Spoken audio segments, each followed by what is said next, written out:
watershed moment for the crypto industry happening today, really happened yesterday. 11 Bitcoin ETFs, though, set to begin trading in just about 2 hours from now. It was a very long road to regulatory approval, particularly for our next guest, whose Grayscale Bitcoin Trust is among those ETFs approved, happened in large part because of a lawsuit that the company brought. And joining us right now, first on CNBC, is Grayscale CEO Michael Sonnenshein. Good morning to you. Good morning. You were getting a shout out from Brian Armstrong. I don't know if you saw a little bit earlier, because a lot of this would not have happened had you not pursued this in the way you did. Yeah.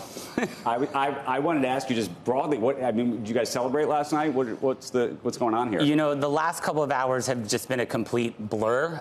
When we got that phone call yesterday that our 19B4 had been approved and our S3 had been deemed effective, it was almost an out-of-body experience. You knew it was coming. You know, I think we knew it was coming. We were optimistic. We were steadfast in our conviction around this. But this is really the culmination of 10 years of work. Investor support, the Grayscale team, everybody's been working tirelessly towards this outcome. Okay, so what does this fundamentally mean, though, for Grayscale? It means it's the beginning of having GBTC trade on the New York Stock Exchange, right? We've now have a whole family of investment products that have been following a very prescribed life cycle from private placement now all the way to ETF. GBTC is the first of those products to do that. And now the rest of the Grayscale family of products can start to move along that continuum as well. Question, though. You were a monopoly of sorts prior to this, which was if you wanted access to Bitcoin, not owning it directly, but in the form of a fund, if you will. Yep. You were the only way to do it. Now you're going to have to compete against 10 plus others, many of which are going to try to do it at a much lower fee schedule than you do. Yep. What is that going to do?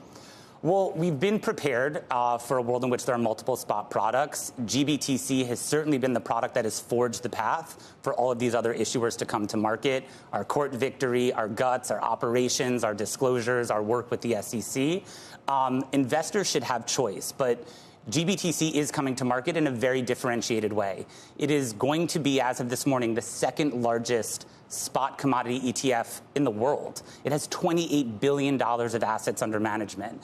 And other issuers may try and differentiate on fees. For GBTC, it's about size, liquidity, and track record. So one of the things, actually, I don't know if you saw, Anthony Pompliano was on the broadcast earlier in the 6 o'clock hour, and he made an interesting point, given that your fees are going to be materially higher than a BlackRock or just about almost everybody else. Yeah. He said, look, these guys may not need to go after new money. They just need to keep the money they've got and maybe even build upon that with other ETFs and other funds. Is that the strategy that you're pursuing, or is there something else going on? Well, I think we're certainly focused on building the ecosystem around GBTC. So, for example, GBTC trading on the OTC market since 2015 never had listed options, right? Now that it trades on NYSE, you can now see the development of an options market around GBTC. So you really can see how investors can continue to compile their Bitcoin exposure around a market-leading product like this. What's the distinction between me going off and buying the BlackRock fund versus buying yours? It's about the asset manager that's behind it. We're a crypto specialist. We've weathered all different types of speed bumps and advancements within the crypto ecosystem. For a lot of these asset managers and issuers, this is the first time they're going to be dealing with the complexities that go into running these types of products. But you don't think BlackRock's up to the challenge? You know, I'm not going to speculate on how well other asset managers will or won't navigate that. But what I can say is that over these last 10 years, we have learned countless times through countless cycles that this is not a straightforward process. Why are your fees higher? 1.5% versus 0.2% for a lot of these I think that you know, Becky, we've talked about fees. We promised investors we'd lower fees. We did. We've reduced by 25%.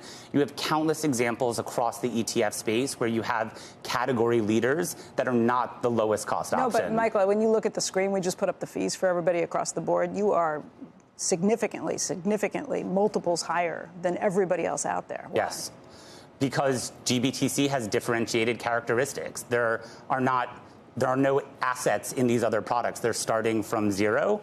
And GBTC, again, has that market-leading liquidity. It traded over $650 million notionally yesterday alone. I know, but BlackRock is like the biggest of the big.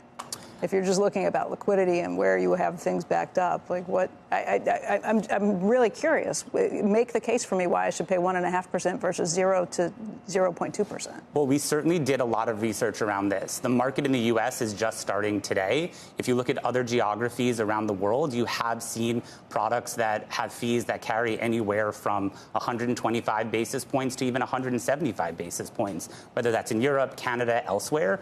So there are market precedents for crypto products as well.